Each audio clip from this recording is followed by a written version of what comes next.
Hello, everyone. My name is Pam Nacpil, and this is The Moving Truth with Pam. So my guest today, I have been chasing for some time now. So I'm very happy she's here. It's actually my first time to meet her in person. We've been chatting away in LinkedIn, but I'm so happy she's here. I have a lot of Nigerian friends, and I'm so happy to introduce to you my guest today. Please introduce yourself, Esther. My name is Esther Hephzibah, and I'm super excited to be here.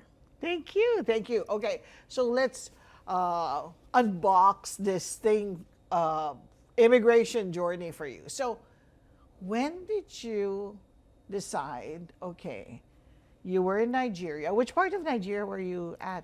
Lagos, Nigeria. Everyone was mostly from Lagos, okay? Right. So, what year, I mean, and what happened for you to decide to leave Lagos and start exploring moving to Canada?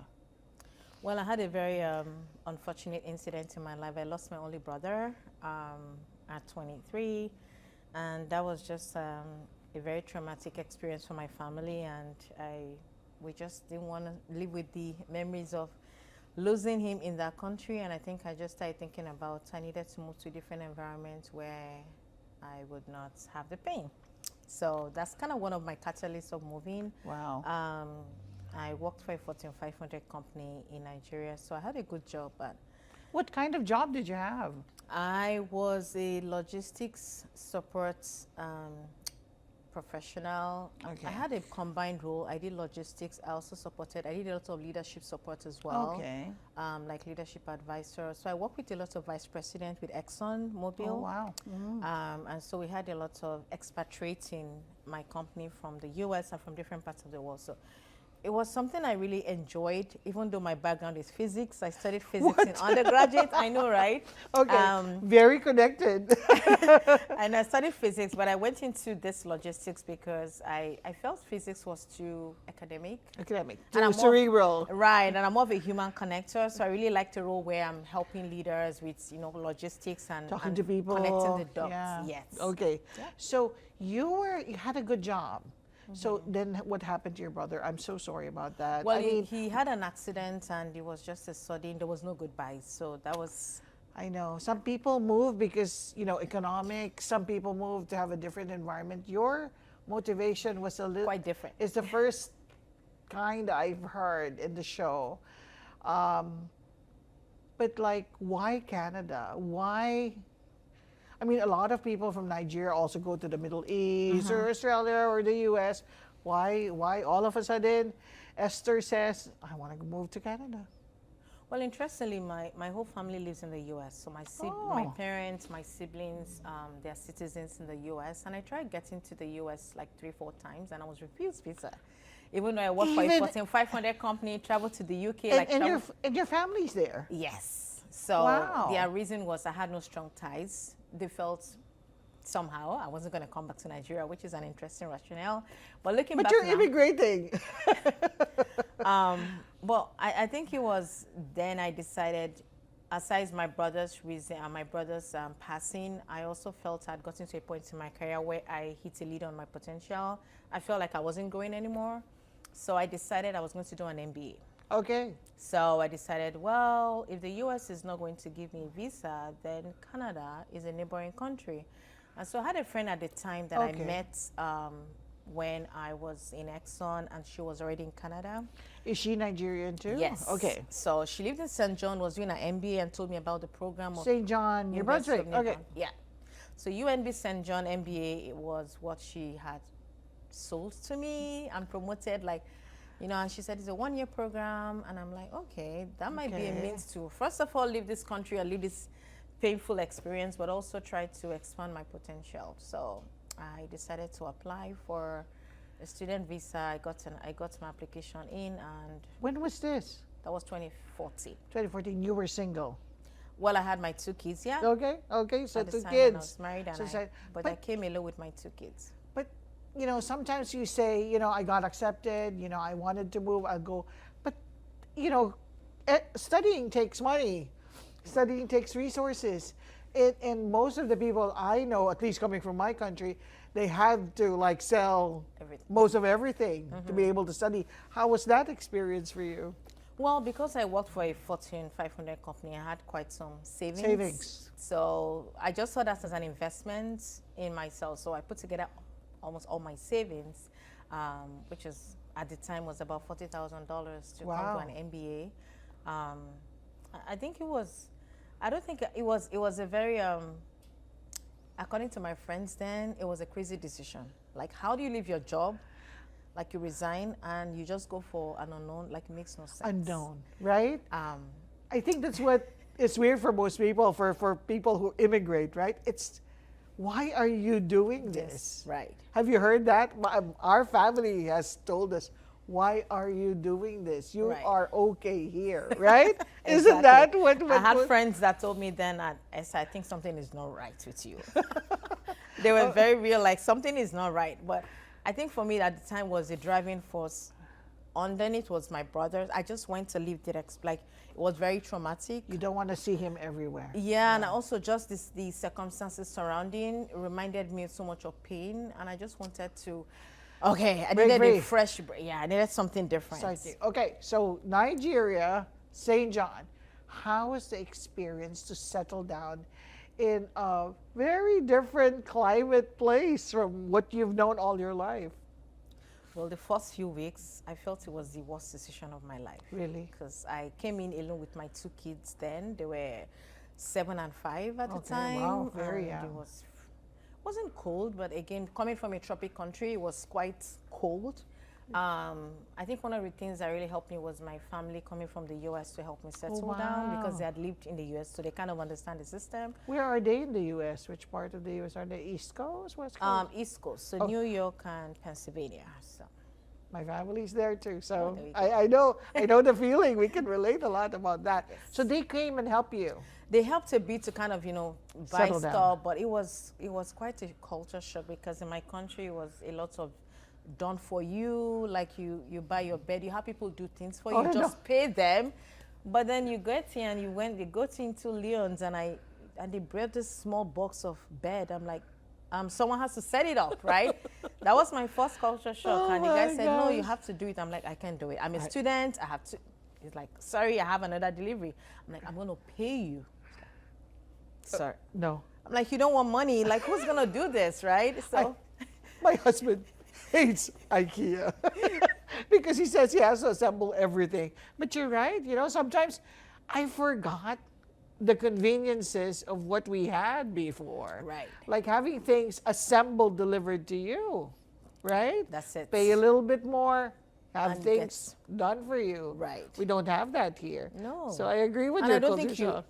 so for me, my move was also very abrupt. I don't think I did enough.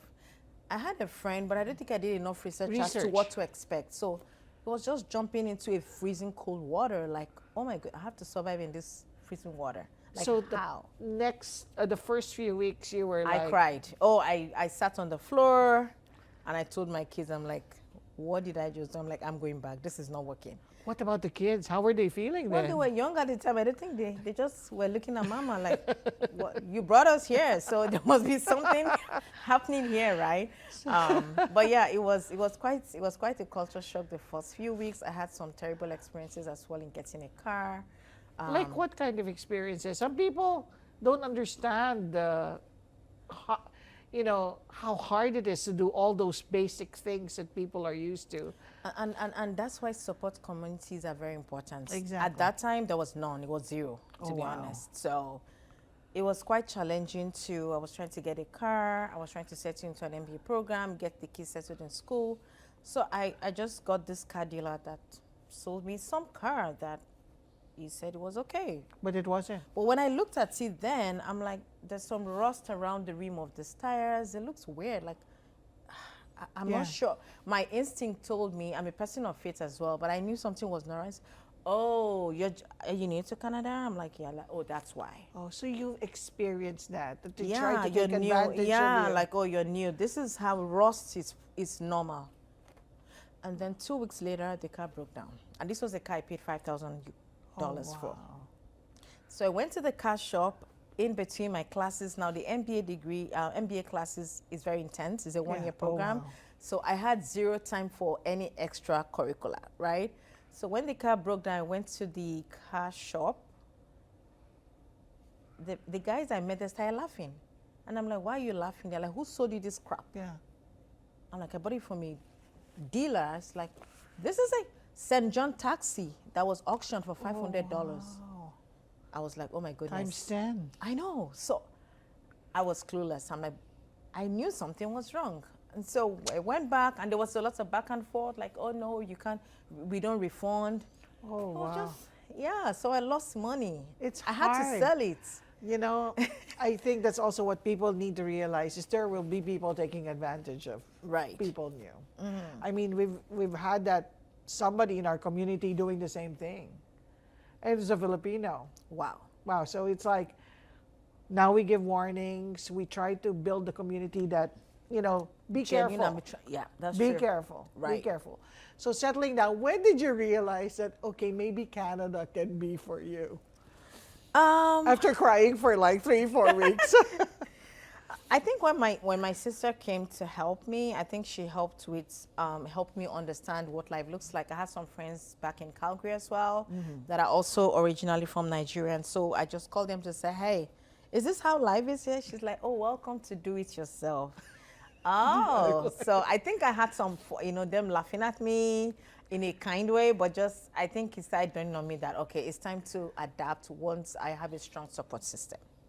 And you're starting to develop it. Yeah, so I think the more I created support system, the more I knew that, okay, this is home for me now. Okay. Like, okay. It can work. It was short-term pain for long-term gain. That's So, what okay, I call it. you finish your MBA now. Okay, I'm sure kids are very resilient. They will adapt. Right. Why move to Moncton from St. John? So it's interesting. I got a job. So right after my MBA, to be honest, it wasn't what I expected. I thought I was going to get a return on my over $40,000 investment. But guess what? I didn't find a job. Wow. For a year, I had to do very non-professional jobs, I call it, or jobs that I didn't expect I was going to be doing, like, home care, like customer service. And I thought, oh, if I had this experience back in my country, was working for this company, and I invested $40,000. Oh, I thought it was going to be different. Better, right? Right, but it was just different. So I had to struggle through that. And after 2 years, I think what broke the ice for me was investing in personal growth and leadership. Wow. And that's what you're also doing now. Yes, that's what I decided to do. Tell us something about Shine. So first of all, when you look at the word shine, for me, it's really the essence of who you are, right? So that's answering two questions, which I think are very fundamental questions in life. Who are you and why are you here on earth? And I believe it's to shine a light, because we are all created to be a blessing and a gift to the world, right? So when I look at shine and what I do in my business, I always say that when you shine a light, what is dark begins to transform. And that's how my business is Shine Transformation, because it's shining a light on those dark things, on those things that are barriers for women particularly. That's my area, especially immigrant women. Those things that I have experienced and was holding me back for years, but now that I know the truth that sets me free, Set you free. I want to be a light to others as well, to say you don't have to go through that long route and doubt yourself for so long. I know. The way is really understanding who you are, what you value, your experience, and how to translate that into the Canadian workforce. Like, tell me a story of someone who you helped overcome this thing. That's $1 million question. Yeah. Because I've helped quite a lot of women. But there must be someone who like sticks out. Like, I know being an immigrant and a woman is not exactly very easy. Sure. Like, we've set up businesses and it's not very easy to get information. Right. And on a personal note, that's what I want to do. Like, for women who want to set up businesses, or any immigrant for that matter, this is like the step-by-step process. Right. I want to be able to share that. It's not like this is all me and I know everything. True. I want to be able to share that. Right. I'm sure someone sticks in your mind as somebody. I think I would like to share a story of one of my clients in 20. So I started my business 2020 just during COVID. Back to the question, I moved from St. John here because I got a job with Exxon again. Oh, wow. So that was great. So I left, I was working for Irving in St. John, working with the leadership team on a contract basis, but then I got this full-time opportunity in Moncton. Excellent again. So I moved. So that was a great move. And so with my clients, what happened was when I invested in personal growth and leadership in 2016, after my MBA, I began to see that it's not just about having an MBA degree, Yeah. but it's about understanding who you are and owning your voice and your value.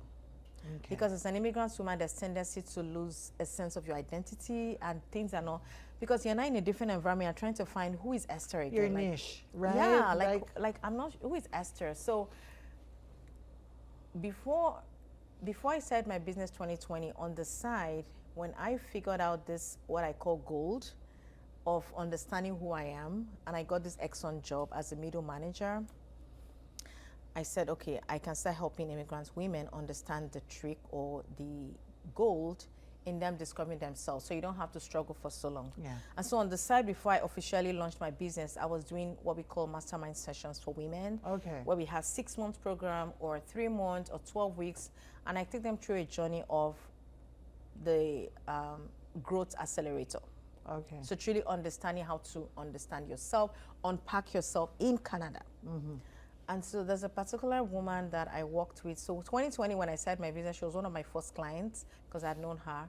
And when I met her, so again, transformation is a before and after story. Yeah, yeah. So meeting her, she was feeling stuck, confused.